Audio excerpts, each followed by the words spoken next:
All right, so we did find the San Diego State line. Apparently, there's an error. I think there was with saying San Jose State somehow was a 4-point favorite. But that's just idly preposterous. That is a nice Seamus here, but that's the case. It's 11 and a half for the Aztecs. And Ah, as we mentioned, Seamus. yeah. I believe you have me mistaken, sir. I am actually George O'Leary's alter ego. That O'Brien. guy. Well, that all we can say about this game really is that their favorite Aztecs need to win to get to the Mountain West title game, and they also need Hawaii to win. Is that correct? To make it to the title game. So that's a yes in your accent. Yes, absolutely. Yes. Very much so. You can do this for the rest of the show. Quite possibly if I can keep my accent straight. Not gonna happen. Damn it! It is late since we've had our lovely technical difficulties tonight when we record late, but yeah, Pumper's gonna go for it. Like I said, I think we said this about 5 times because we had to delete, restart. Is Pumphrey going to be the new college football all-time single game leading rusher? It would only be fitting to give the new guy a 1 week. Yeah.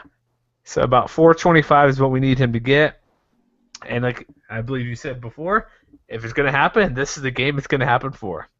Oh yeah, absolutely. Yeah, it is correct. They need Hawaii to win and San Diego State to win, but dude, San Jose State, they have Jared Lawson playing back, Winston, Tyler Irvin, they're all good players, but assuming the Aztecs play even at 70% of that second half versus Boise State, they're going to crush them. Let's move on. That's all I got. We said this game about 5 times. 70% against that first half versus Boise State. Oh, sorry. No, I am mistaken. You're right. First half. They played 70% that they did against Boise State in that second half. They're going to lose by 11. They would lose to Norfolk State. Yeah, no, but do you have them to win and cover 11 and a half? Yes, I do. They're going to just crush them. So we know that outcome. That's good. And so here's the thing, too. San Diego State, once their game's over, they'll be quickly turning to Hawaii Fresno State, which is what channel is that on? 7 Eastern, 4 local time out there on the West Coast. Is this a Root Sports game or is this a online only game? It doesn't say, but you can bet that Robert Kekaula is going to be announcing the game no matter what. Unbelievable. Unbelievable. I'm going to find out right here just a second here because I'll have it up. But this is the game that has the most significance out of any game all weekend. Can we go ahead and say that Norm Chow should just be in consideration for Coach of the Year just because No. he's bringing Hawaii sort of back? No. I'm not going that far. I know. If he somehow goes 6-8 and wins the Mountain West title, he should be given Coach of the Year. National Coach of the Year. Oh, you are correct. This game is going to be a Ocean Time Warner Cable spectacular. Yes. It's also streaming on the Mountain West Network. And how does this get screwed up? Can't they make a change? Because they've put Oceanic games on Root Sports before.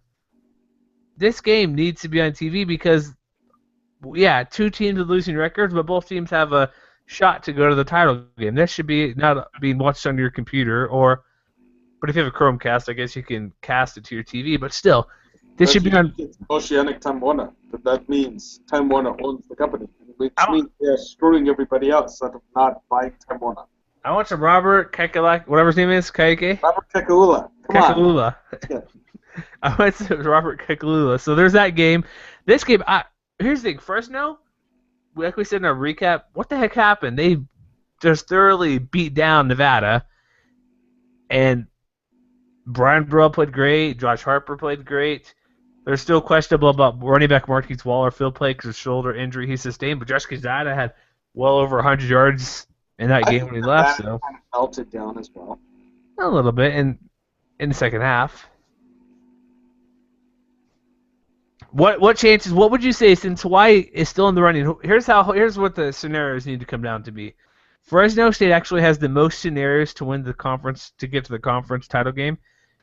The easy way is to win and they're in. Simple as that. Yet if they lose and San Diego State. no, actually San Jose State has to win. As I said, San Diego State loses. No. Oh yeah, you're right. Correct. Yeah. San Jose. Yeah. Let's just go winners. San Jose State would need to beat San Diego State, and that is the only way Fresno can get in with the loss. Okay.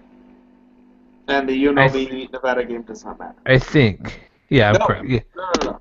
It does If matter Fresno- for some. If Fresno State loses, San Diego State loses, and UNLV wins, then Hawaii gets it. Oh, hold on, wait. Let's start over here because I just confused myself. Simple. Fresno wins, they're in. Fresno wins, they're in. Simple.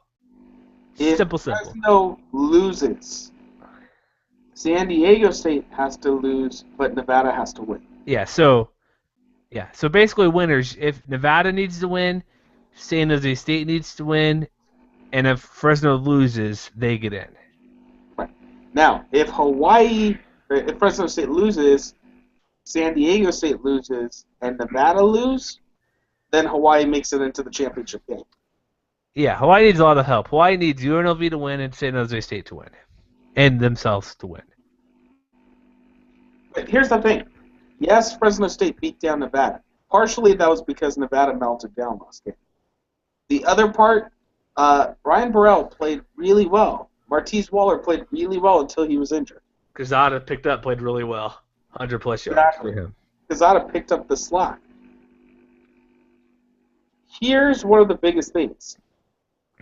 Hawaii had a very, very difficult time stopping the pass last week. Yeah. Brian Burrell is going to have to repeat his performance of what he did versus Nevada. And I'm not sure if that's fully capable. I don't doubt Fresno State's going to win this game. They're at home. But I'm not sure they can cover. No, I'm still going Fresno to win and win big. Yeah, you got Joey Yosefa. He'll be fine. He'll do what he always does. But I don't trust Akika Woosley at all. Throw the ball well enough again. Not even again with Marcus Kemp. And just how fantastic the ball was thrown those last few plays of the game. Yeah, but you're playing UNLV's defense. True. Okay. Come on, you gotta give me something on that end. Fresno State's defense, which lost against UNLV's offense. Well, there's that. No, but Woosley, he's not gonna have that same type of game again. Yosefa's not gonna have 200-plus yards again. Even if Fresno lost last week, I'd still pick Fresno to win. Oh, and that's the thing. I don't think I'm picking Hawaii to win this game. I'm just picking Hawaii to cover. Do you think Hawaii has any chance to win? It'll take a miracle. Scott Harding to play every position at once? I don't have to find the pot of gold at the end of the rainbow. No, I'm going Fresno. Going Fresno big. They found something. They're gonna win and be 6-6. I am going Hawaii to cover barely, but Fresno to win. All right, let's go to the next game. Let's save the good game for last. Let's skip ahead to Nevada UNLV. Oh, okay, fine. You'll be at this game, correct? At 7:30 Pacific time. I still have yet to get tickets for this game, but I'm planning on being at this game. It's on ESPNU. Nevada, despite being 6-5, cannot win the division no matter what. For multiple losses they sustained. UNLV, I guess this is the other game that doesn't really matter too much. Nevada be. Oh, no. You are severely mistaken. This game matters a lot. The Fremont Cannon? The Fremont Cannon. Well, I meant in terms of the division race. They Who cares about the division race at this point? Who won this game last year? UNLV. Okay, so the Cannon is currently red, right? The Cannon is currently red, and if anything UNLV fans care about outside of basketball season right now, it's that Cannon stays red. And guess what? Nevada has melted down the last few weeks. If there's anything that Nevada fans want more right now, because they know they can't win the conference and win the division, they want that Cannon back. And also, they'd be they'd want to be 7-5 because of somehow of losing Fresno, like because Fresno State and Hawaii can have losing records, or 6-7. I think Fresno could still go to a bowl game at 6-7, but they'd rather be Nevada would want to be 7-5 to have that advantage over Mountain West somehow missing out on an extra bowl spot because of them, especially if Boise State gets into the Fiesta Bowl. I don't think they'll have to worry about that even if they lose. You don't think so? No, they're bowl eligible. They beat Washington State, which is the Power 5 team. They played it close versus Arizona. This is a team that I think, regardless of how they finish up, even if they finish 6-6, they're not getting knocked out. Okay. I remember San Jose State last year. They beat the best team in the conference, highly ranked team, and got shut out. So there's only one thing Nevada fans care about right now. the cannon. Cannon. Question for you is Bobby Hauck, is this a win or lose game for him for his job? Does he have to win to keep his job? No, he does not have to win to keep his job. However, winning does secure his job and leave him off the hot seat. Yes, he'll only be 3-10 this season, but guess what? He just kept the cannon for a second year in a row. True. Right here, Mark Anderson from Las Vegas Review-Journal sees this as a must-win for Hauck to keep his job. Yeah, I did not realize Hauck was that much on the hot seat. And if something happens, this is interesting too. He's assuming the loss right here. This guy, he's already assuming the loss. Because I'm reading the 5 burning questions for UNLV, UNR. Number 2 is not even it's a question, but it's the assumption that they lose. How quickly will athletic director Tina Kunzer-Murphy make a decision? Expect news one way or the other, no later than Monday. Something could be announced as early as Sunday. So, if he wins, I don't think they'd get rid of him. Oh, as I said. If they lose, I could see it, but it would. I don't think so. I'd say almost 50-50. Leaning toward, well, maybe 64. I'd lean toward him staying one more year, but I wouldn't be overly shocked. I wouldn't like the thing last year with Dave Christensen. That was pretty shocking last year. He was gone at Wyoming. This wouldn't surprise me nearly as much as that, but I would still be mildly surprised if they, especially if they win and he gets fired. That's a hefty price tag for the Nevada State Department of Education, Nevada Regions to pay, especially after they gave him the extension. And there's ones that complained about the extension and raise last year too. Yeah. So, yeah, those are interesting things there. But I think, yeah, you're right. Nevada's lost 2 in a row. They haven't played well. They lost it. They could have almost secured the division, beating Air Force. Then they lose to them in overtime. Like I said, they fell apart for Fresno in the second half. Fajardo played pretty well, but nobody else did on the team. And their defense didn't come up with those timely turnovers they're used to having. And guess what? As bad as Blake Decker has been, and Blake Decker hasn't been horrible this year. He just hasn't been good. Is he going to be starting, or is it going to be Lebowitz? I don't know.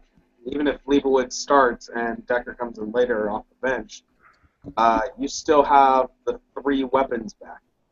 You have Devontae Boyd, and you have Marcus Sullivan back. Those 3 receiving core against this Nevada secondary could be trouble. It could be very much trouble. The line right now stands at Nevada at 9.5 points. That's a lot. I know you're all the I'm not trusting UNLV whatsoever, but that's a lot of points in rivalry. I'm going to change that. I think Nevada's going to win, but it's going to be a touchdown, I think. Should that be I wonder if that should be my official pick. Well, I'll tell you my official pick right now. Go for it. Absolutely the homer pick. Stupid upset pick, win and cover? Stupid upset pick, the cannon stays red. Okay, I'm gonna break my rule because Nevada's played so poorly. They're going to, they're gonna win but not cover. So about a touchdown. But this will also be one of the games where they'll be in control. Like maybe they'll go up early 10-0, 14-0, 17-0, where Nevada just can't quite catch up, but they'll make it with under 10 points and ultimately be like a less than 7-point victory for Nevada.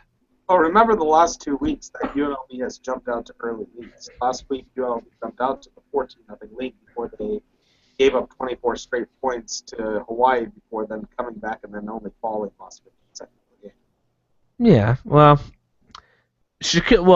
I guess one way too I think they would keep him in there is because Shaquille Murray Lawrence.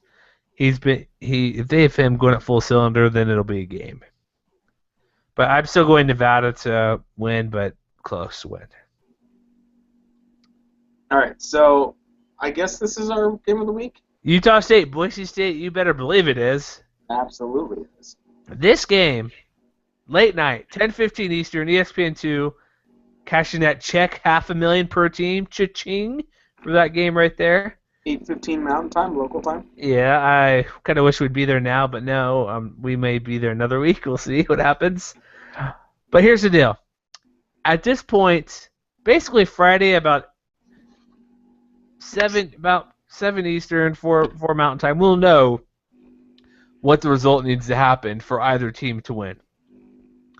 Here's the thing, if Air Force wins, well, let's back up here. Basically, Boise wins or they're in. Simple enough, right? Right. Utah State, their only way to get to the title game, they must win and need Air Force to beat Colorado State. And Colorado State needs to win and hope Utah State wins. Not too difficult. So there's still 3 teams. At the end of the day, even on Friday, there could still be 3 teams in the mix. Well, no, not. Sorry. 1 team will be knocked out because if Colorado State wins, Utah State's out of it. No matter what. Yeah, because I was thinking something. It's head-to-head. So we will know what 2 teams are in it, whether it's the game itself, those 2 teams, or if it's Colorado State and Boise State. And Utah State will be spoiler. So it's interesting. Yeah. So, I think... Wow. I just want to put on my Homer hat right now. Well, do it. What do you think a Homer hat sounds like? Homer hat says that we just won 63-14 last week against a Wyoming team where Utah State, even with Kent Myers and that fantastic defense, only managed a 20-3 victory. Yes, you have the Vigil brothers on defense. Yes, you have Frankie Satira, who's probably going to pick up Grant Hendrick at least once in this game. But that Boise State offense and that Boise State defense, which is almost as good as the Utah State defense, with some glaring weaknesses, meaning the run game. But guess what? That run game, Utah State doesn't have that much of a run game. You can't expect Kent Myers to be scrambling around for 170 yards. You can't have Joe Hill and Luan Hunt only average 130 yards total between the 2 of them, if even that. You know, Utah State's game is in steps. Yeah, Kent Myers, the reason he had those big runs because San Jose State allows that. Boise does not allow that. They may allow it to yards, but not to Kent Myers, I don't think. What was that? Except against New Mexico. Well, I mean, that's... But, I mean, they didn't even allow that last week versus Wyoming versus Brian Hill. Here's the thing. Do you know what Boise State's defense historically struggle against? Option teams? Not necessarily option teams, yes, but quarterbacks that have movement. Mobile quarterbacks, they tend to play less than optimal on defensively. Yes, I know this very well. So it's not that Kent Myers is mobile by any means, and we know they beat. No, they didn't. They've never played against Striking Keaton, so there's not that to go through. They didn't play against. They did play against Colin Kaepernick for 4 straight years. Yeah, I know, and he played quite well against the Broncos, right? Oh God. Still nightmares. 2010. Forgot 2010 too. 2007, his second game started. Yeah, let's tear it up. Here's what I got. Come and stop me. Scoring game in modern history, 69-67, 4 overtimes. Yeah, crazy. Yours truly was at. There you go. Exciting. No, but Myers is more in a Chucky Keaton mold where he will extend the pocket a bit but him likely to run off for big gains like Kaepernick or Fajardo or those type of quarterbacks, or even Lamar Jordan or even Kel Pearson, not the case. But if he keeps drives alive by moving around, then that's an advantage. And Boise's has been known to struggle, like we said. Here's the thing, though. We mentioned our recap show last week. I don't know how well Kent Myers can throw downfield. We either said our opinion, or at least mine was, it comes down to a few things. They don't trust him. He can't make the throw, or they're holding everything back for this game because the schedule leading up to this, they didn't need to open the playbook with what Myers can do. But they did. They had the one long pass versus JoJo Natson a few weeks ago. I'm not talking deep. I'm talking about yards over 12 yards. He's not even doing those, really. I guess right. So, I mean, like, what would you think if you're a coach or thinking, because Matt Wells is a smart guy, what do you think it is? I'm leaning more, I would say playbook and a little Just bit. to give you the stats here real quick. Kent Myers is 58 of 79. That's 73.4 completion percent. But it's only for 639 yards, which isn't horrible. That's 8.09 yards per attempt. Yes, but also when you throw a swing pass to JoJo Natson goes off for 70 yards, that's included. Exactly. I remember there's a stat, I guess some guy on ESPN.com does it for NFL. I think I mentioned this a month or two ago. Yards depth per throw. So basically, it's how far the quarterback throws the ball. So if he throws a 0-yard pass but goes for 80, his yards per depth throw, whatever it's called, is 0 yards. But if he throws it 60 yards in the air, it's a 60-yard throw plus whatever. I'm pretty sure his was about 5. I'd put it longer. I'd put about 6 or 7. Every throw he's throwing over that, I don't buy it because I think it's a combination of they're not sure if he can make the throw, and also the playbook option to keep things close. Are we playing point counterpoint right now? Am I taking Boise State view and you're taking Utah State view? No, I'm just curious. No, we're not. I'm just saying, Kent Myers, like, what's the reason for them not getting Hunter Sharp involved more? I'm saying I think it's a little bit of the playbook, not wanting to open it, and a little bit they're not sure of what they have. Do you feel that's the same, or do you think this is the offense, and this is what Boise's expecting? No, I think this is the offense. Remember, Matt Wells is a very defensive-minded coach, like Gary Anderson before him. And oh God, I can't believe I'm about to bring this up. I was listening to The Herd this morning at work, and he was talking to, I forgot who he was talking to, Mark Burrell. He was talking to Mark Burrell. And basically what Burrell was saying was having a defense does change how the playbook is effective. So if all your emphasis is on defense and basically you count on your quarterback to not screw up, that's a very different playbook than, say, Brian Carson and Boise State, who are going to basically pull every single play out of the playbook and utilize running backs, quarterbacks, wide receivers, in every single formation. True, that's a good point. I think Utah State, I think their playbook is a defensive-minded playbook, even on the offensive side.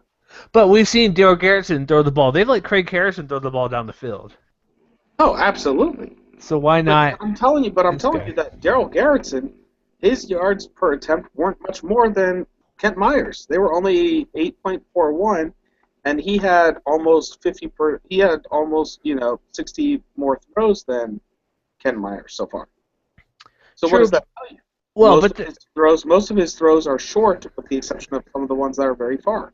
Yet, but then, no, I don't want to do the stupid counterpoint. But what I'm saying, my main concern is Hunter Sharp has been invisible essentially ever since. But JoJo Natson has been visible. I know.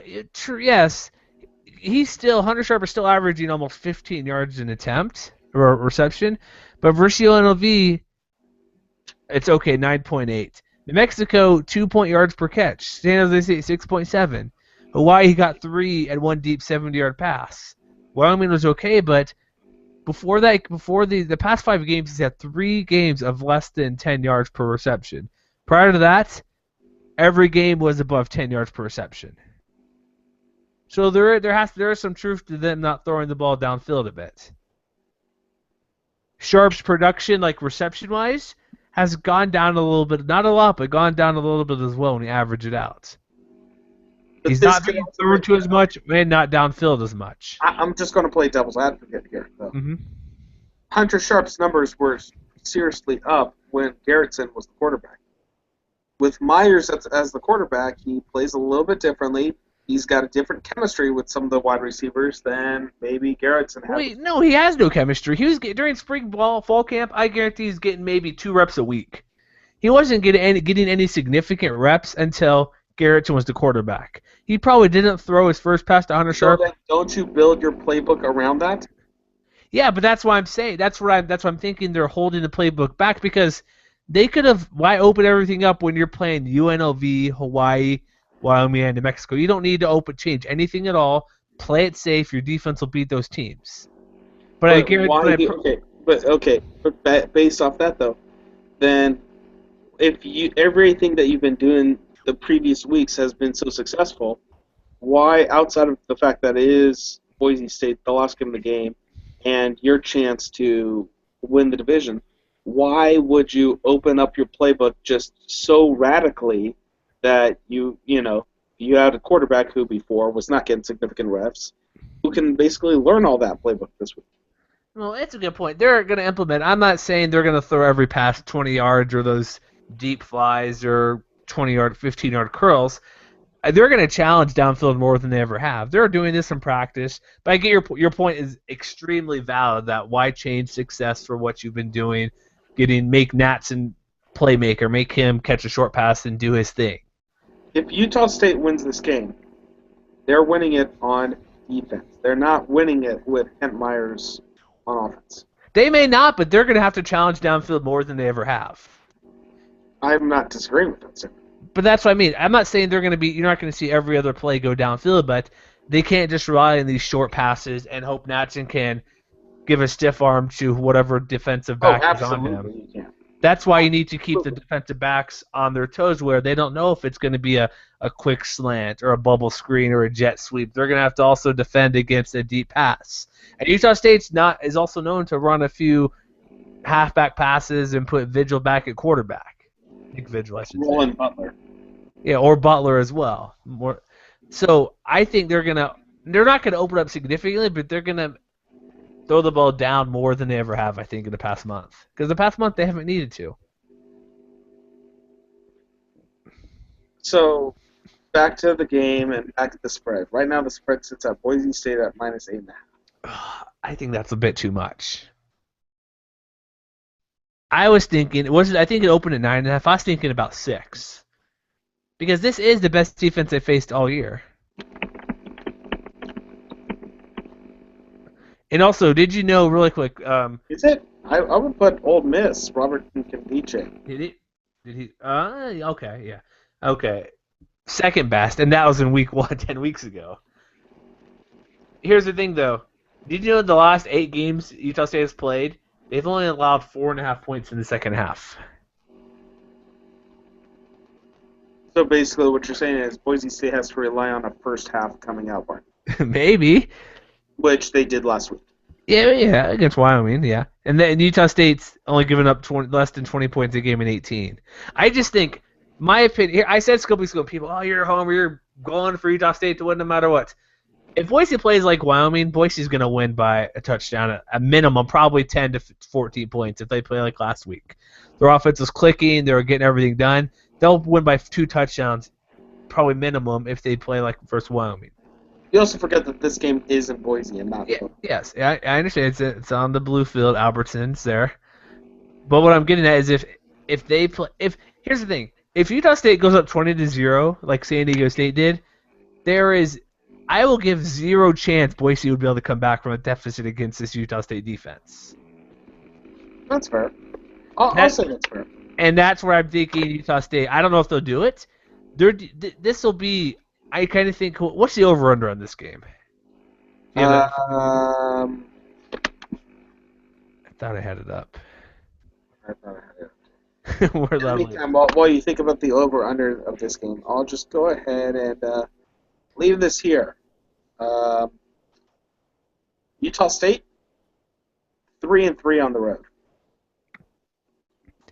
At Tennessee, at Arkansas State, at BYU, at Hawaii, at Wyoming. They lost at Colorado State, better team. At Arkansas State, which they shouldn't have lost, but somehow did. And at Tennessee, the first game of the season. Yeah. It's 55.5 over under. That means they're saying like a 30 to 22 game, 34-21. Yeah. That seems too many points for me in this game. I'd take the under. I will take the over. I just don't, because Utah State's offense isn't explosive enough. Like you said yourself, Wyoming, one offensive touchdown. They had a defensive touchdown and a special teams touchdown. Special teams touchdown. Field goals and special teams TD. I think that's too many points. Here's the thing. We know Boise State's offense is better than Utah State's offense, but the Aggies' defense is better than Boise's defense. It comes down to me is Boise playing a complete game. If they do, they'll win. If they don't, it's going to be Utah State's right there with them no matter what, I think. If somehow Boise has some early miscues on defense, like you said, defensive touchdown. If Zach Vigil has a strip, a sack, and a score, right there, you know what I mean? Or there's a interception by whatever. Pick your Utah State defensive back of choice. I'm going to go ahead and say Boise State wins by 10 to 14 points. Do you think J.J. will have a big game receiving the ball out of the backfield with this linebacking group? I think he's going to go for under 100 yards rushing, but about 70 to 100 yards receiving. I can see that. I was thinking about 150 total would be about a good number, I think. Yeah. I think he's got to get a little bit more. Because here's the thing I'm concerned about for if you're a Boise State fan. Like you mentioned last week, Grant Hedrick had 2 games with 4 interceptions each, Ole Miss and Air Force. This defense is in the same wheelhouse of this and closer to Ole Miss and Air Force. They also forced 7 turnovers in that game versus Air Force. True. Yeah, true. I still think that Air Force game was very fluke. It is a fluke, but yeah, I still want to give you know what I mean. I don't want to kick Air Force. I'm not taking anything away from Air Force. I know it is just both sides played. I'm just saying it's out of character. Characteristic. Yeah. Even if it's uncharacteristic football, you still have to find a way to win. Air Force found a way to win, whereas San Diego State did not. True. This game's so close because it's just the defense Utah State. Are you sticking to it? Are you sticking to what you say? What am I saying? You said that Boise State's going to win, but Utah State's going to keep it within. It's going to be maybe 6 points. If things go as they should, yeah, I'm picking Boise to win, but Utah State will will cover like 6 points or a field goal, something close. I don't think this game will be a blowout for either direction. Utah State's not going to blow anybody out because their offense is not right there. But their defense will keep most teams down. They're not getting blown out. 73rd in the nation. Yeah. Here's what I'll put it away. If everything goes to plan, Boise's going to win by about almost a touchdown. They're at home. They know all they got to do is win and get in. They have everything going. They have a lot of pressure on them, but they have everything going. They win. By the way, Boise State's probably back up in the top 10 for points for in a very, very long time. Mm-hmm.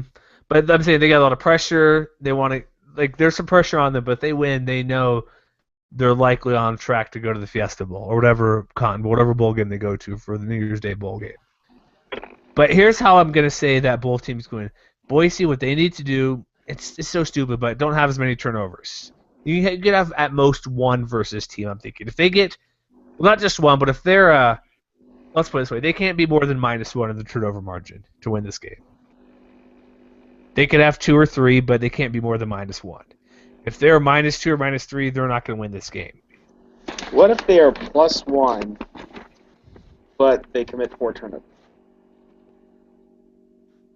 I'll still stand by that. They're better. They have more possessions than Utah State does, or not more possessions, but more chances. If that makes sense. Yeah. I'm just saying if you have 5 to 4, you know what I mean. You take away a shot from Utah State. I agree with you. I hope that's not the case. That'd be an ugly football game, but I I'm was here. bringing up hypotheticals. True. I think if Boise's going to win, if they're at worst -1, Jai needs to, like I said, have at least 150 total yards on offense, and you can't allow Utah State to have any defensive touchdowns or very short fields. That's how they're going to win. Using Jai a lot in this game, I think, is the key. Okay, so you want to know? This is my last tidbit because we are going way too long. Yes, way too long. Okay, my last tidbit of this game: Grant Hedrick, 3,041 yards on the season, 20 touchdowns. How many yards do you think his top two receivers have right now?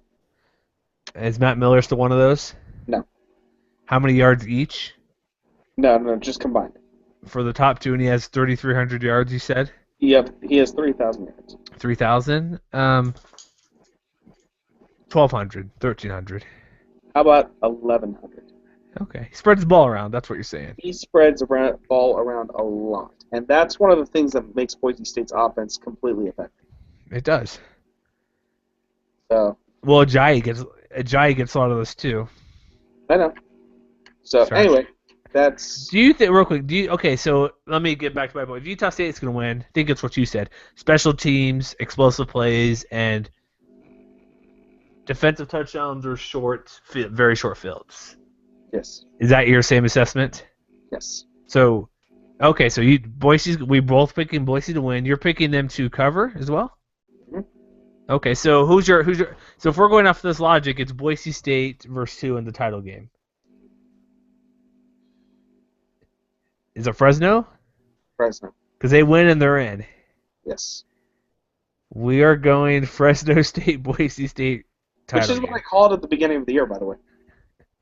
Do I get credit as well for saying they're going to struggle to 6-6? Yes, you do get credit. I love my last second change. I'm thinking, and I was thinking, title game, they'll win 9 or 10. I'm like, no, struggle to 6-6, and that's the case. All right, so that's our show tonight. Or I got to fix this together because we had a few issues this evening, and it's super late. Thanks for joining us. MWCConnection.com. Find us on SoundCloud, iTunes, Stitcher Radio, our website, Blog Talk Radio to listen to this wonderful. Hopefully my audio was correct this week because I made a few adjustments. But this is our last weekend of regular season games. Let us know what you're thinking. Comment throughout the threads, all sorts of stuff. And we will know who the title game is next week. And also, we will know a small percentage if there'll be representatives from the website at the title game, correct? Yes. Maybe? Yes, we will know whether or not we will be at the title game. I think so, yeah. We'll figure it out. But thanks for listening. Hopefully the show sounded great. We openly admit technical difficulties throughout, but hey, have a good time. Have a great Thanksgiving. That's coming up as well. Listen to this on your long drive. Thanks for that, or flight, or whatever. But yeah, we'll talk with everybody Sunday night after all the games. Later. All right, I gotta go.